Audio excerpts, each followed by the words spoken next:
Assalamualaikum warahmatullahi wabarakatuh. Alhamdulillahirrahmanirrahim. Wassalatu wassalamu ala ashrafil anbiya'i wal mursalin wa ala alihi wa sahbihi ajma'in. Amma ba'd.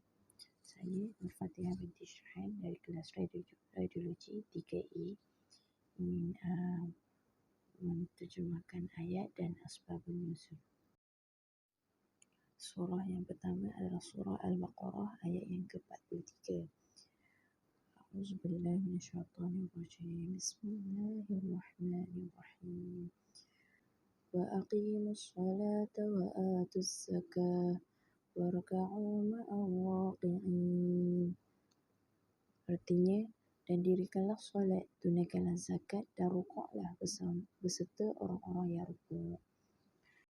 Daripada tafsir Al-Muyassar mengatakan, dan masuklah kalian ke dalam agama Islam dengan melaksanakan solat dengan tata cara yang benar sebagaimana dibawa oleh Nabi dan Rasulullah, iaitu Nabi Muhammad SAW, dan tunaikanlah zakat yang diwajibkan sesuai dengan tuntutan syariat, dan jadilah kalian bersama golongan orang-orang yang suka rukuk dari umat-umat beliau SAW. Daripada tafsir Ibn Katsir pula mengatakan firman-Nya daripada wa aqimus solah, artinya Allah memerintahkan kepada ahli kitab untuk mengerjakan solat bersama Rasulullah SAW. Dan wa atuz zakah, artinya Allah juga memerintahkan kepada ahli kitab untuk mengeluarkan zakat, iaitu dengan menyerahkan kepada Rasulullah SAW. Mubarak bin Fudullah meriwayatkan dari Al-Hasan Al-Basri katanya, pembayaran zakat itu merupakan kewajipan yang amal ibadah dan tidak akan manfaat kecuali dengan menunaikannya dan mengerjakan solat. Warka'u ma'ar raki'in, artinya Allah menyuruh mereka untuk rukuk bersama orang-orang yang rukuk dari umat Nabi Muhammad, dan ikutlah bersama mereka dan bahagian dari mereka. Jadilah bersama orang-orang mukmin berbuat yang terbaik. Di antara amal kebaikan yang paling khusus dan sempurna itu adalah solat. Banyak ulama yang menjadikan ayat ini sebagai dalil yang menunjukkan kewajipan solat berjemaah.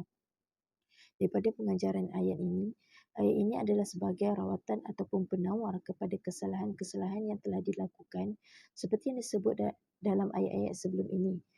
Dalam agama, kalau tidak mencintai Allah tetapi sebaliknya lebih mencintai dunia, maka kita tidak akan ke mana-mana.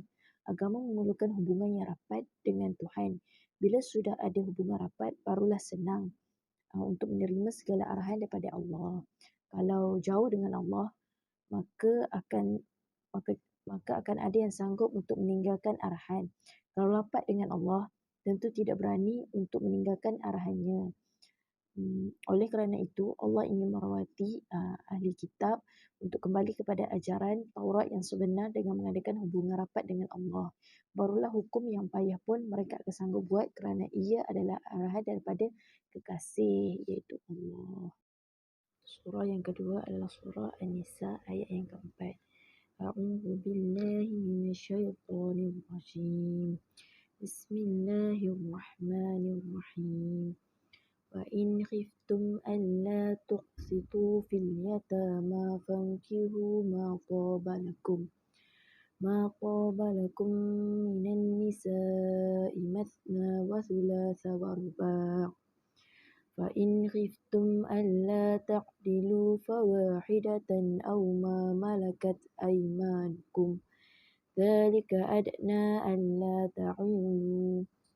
Artinya, dan jika kamu takut tidak akan mampu berlaku adil terhadap hak-hak perempuan yatim, bila mana kamu menikahinya, maka nikahilah perempuan lain yang kamu senangi, 2, 3 atau 4. Tetapi jika kamu takut tidak akan mampu berlaku adil, maka nikahilah seorang saja atau hamba sahaya perempuan yang kamu miliki. Yang demikian itu lebih dekat agar kamu tidak berbuat zalim. Daripada Zubdatul Tafsir min Fathil Qadir, Syekh Dr. Muhammad Sulaiman Al-Ashqar, Mudarris Tafsir Universiti Islam Madinah. Dan jika kamu takut tidak akan dapat berlaku adil terhadap hak-hak perempuan Yang yatim bila mana kamu mengawininya, maka kawinlah, iaitu ada seseorang lelaki yang mengasuh seorang perempuan yatim kerana ia adalah wali daripada anak tersebut. Kemudian laki-laki ini ingin menikahinya, namun tidak berlaku adil dalam maharnya, yakni tidak memberinya sebagaimana suami-suami lain memberi mahar isteri-isteri mereka. Maka Allah melarang pada para wali menikahi mereka kecuali dengan berlaku adil kepada mereka dan memantaskan mahar mereka dan seluruh hak-hak lainnya sebagai isteri. Dan Allah memerintahkan kepada mereka untuk menikahi wanita-wanita lain selain mereka, yakni barang siapa yang memungkinan besar akan lalai, maka barang siapa yang kemungkinan besar akan lalai dalam berlaku adil terhadap perempuan yatim tersebut, maka hendaklah ia tidak menikahinya lalu menikahi wanita lainnya. Daripada matoba, iaitu maksud yang kamu senangi, yakni wanita yang kalian sukai yang termasuk halal untuk kalian nikahi. Adapun yang diharamkan bagi kalian, maka itu bukan sesuatu yang baik bagi kalian. Min nisa'i, iaitu wanita-wanita lain, yakni yang selain perempuan-perempuan yatim yang kalian asuh. Masna wa salasa wa ruba', iaitu 2, 3 atau 4. Yakni nikahilah 2 wanita ataupun 3 ataupun 4, dan tidak boleh lebih dari 4 wanita untuk 1 laki-laki. Fa in khiftum alla ta'dilu fawahidah. Kemudian jika kamu takut tidak akan dapat berlaku adil, maka kawinilah seorang sahaja. Iaitu apabila kalian takut tidak dapat berlaku adil di antara isteri-isterimu dalam pembahagian nafkah dan lainnya, maka nikahilah 1 isteri sahaja dan jangan lebih dari itu. Pendapat lain mengatakan ia tidak dapat berlaku adil dalam rasa cinta. Au ma malakat aimanukum, atau budak-budak yang kamu miliki, iaitu dari budak wanita meski jumlah mereka banyak, dan yang dimaksudkan dengan mengawini mereka adalah dengan kepemilikan, bukan dengan perkahwinan, dan budak-budak tersebut tidak memiliki hak pembahagian nafkah. Zalika adna alla ta'ulu, yang demikian itu adalah lebih dekat kepada tidak berbuat aniaya, iaitu mencukupkan diri dengan 1 isteri lebih selamat dari kezaliman jika dibandingkan dengan pilih kasih dengan salah satu isteri ketika berpoligami. Imam Syafi'i berpendapat bahawa yang dimaksudkan alla ta'ulu iaitu agar tidak menjadi banyak tanggunganmu, dan Sufyan as-Sauri berpendapat agar kalian tidak menjadi miskin. Surah yang ketiga pula adalah surah Al-Mutaffifin ayat 1 hingga 3. A'udzu billahi minasyaitonir rajim. Bismillahirrahmanirrahim. Wailul lil mutaffifin alladzina idza iktalu 'alan nasi yastawfun wa idza kaluhum aw wazanuhum yuksirun. Dan maksudnya, kecelakaan besar bagi orang-orang yang curang dalam timbangan dan sukatan, iaitu mereka yang apabila menerima sukatan gantang cupak dari orang lain, mereka mengambilnya dengan cukup, dan sebaliknya apabila mereka menyukat atau menimbang untuk orang lain, mereka kurangi. Ayat 1 ini adalah ayat Zujrun. Allah menegur sikap hamba yang semasa di dunia tidak nampak balasan di akhirat. Mereka jadi begitu kerana mereka tidak yakin dengan balasan di akhirat. Dan ayat ini juga sebagai teguran kepada mereka yang engkar dengan hari kiamat. Oleh kerana mereka tidak percaya kepada hari kiamat, maka amalan dan perbuatan mereka di dunia juga salah. Dalam surah ini Allah hendak memberitahu mana-mana manusia atau jin yang telah disenarai sebagai ahli neraka, mereka tidak boleh dikeluarkan.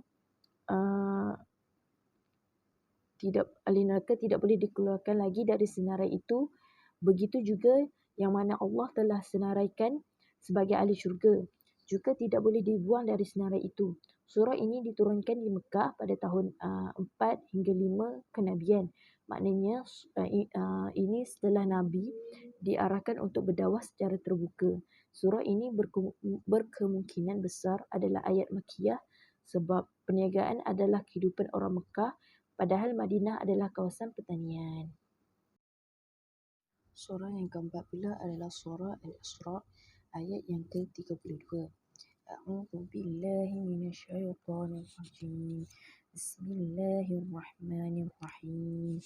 Wala taqrabuz zina innahu kana fahishatan wa sa'a sabila.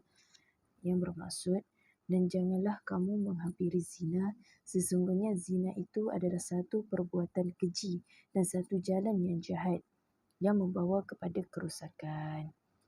Dari arti ayat tersebut dapat difahami bahawa zina merupakan perbuatan buruk yang harus dihindari. Perbuatan ini hanya akan memberikan banyak dampak negatif dan kerugian pada diri sendiri. Bahkan Allah menggolongkan zina sebagai perbuatan yang keji dan haram.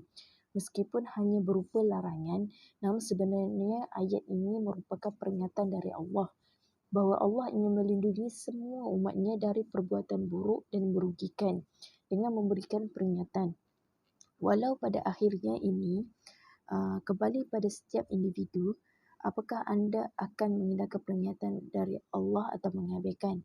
Diperlukan iman yang kuat untuk mendapat mematuhi setiap larangan Allah, termasuk berzina. Dengan begitu, umat Islam harus sentiasa berdoa untuk memohon ampunan dan perlindungan daripada Allah dari berbagai hal-hal buruk yang dapat mendorong perbuatan zina. Kita juga harus mendekatkan diri pada Allah sebab Allah akan selalu memberikan pertolongan bagi hamba yang selalu dekat dan mengingatnya. Ayat dan hadis lain tentang larangan berzina selain surah Al-Isra ayat ke-32 ini, terdapat beberapa ayat lain dalam Al-Quran yang menjelaskan tentang larangan berzina. Salah satunya adalah surah An-Nur ayat yang kedua. Dalam ayat ini Allah berfirman, perempuan yang berzina dan laki-laki yang berzina, maka deralah setiap seorang dari keduanya 100 kali dera, dan janganlah belas kasihan kepada keduanya, mencegah kamu untuk menjalankan agama Allah. Jika kamu beriman kepada Allah dari hari akhirat, dan hendaklah pelaksanaan hukum itu disaksikan oleh sekumpulan dari orang-orang yang beriman. Surah An-Nur ayat yang kedua. Di samping surah An-Nur, ada pula hadis-hadis yang menjelaskan lebih lanjut mengenai perintah untuk menjauhi perbuatan zina. Seperti hadis riwayat Al-Hakim yang menyebutkan bahawa Rasulullah pernah bersabda, wahai para pemuda Quraisy, janganlah kalian berzina. Ingatlah, siapa saja yang menjaga kemaluannya, ia berhak mendapat syurga.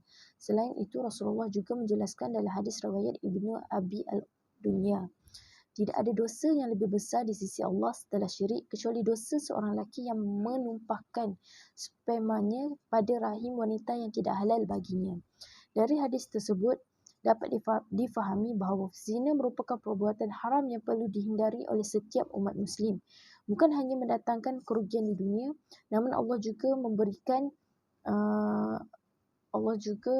memberikan hukuman bagi orang-orang yang telah melakukan zina.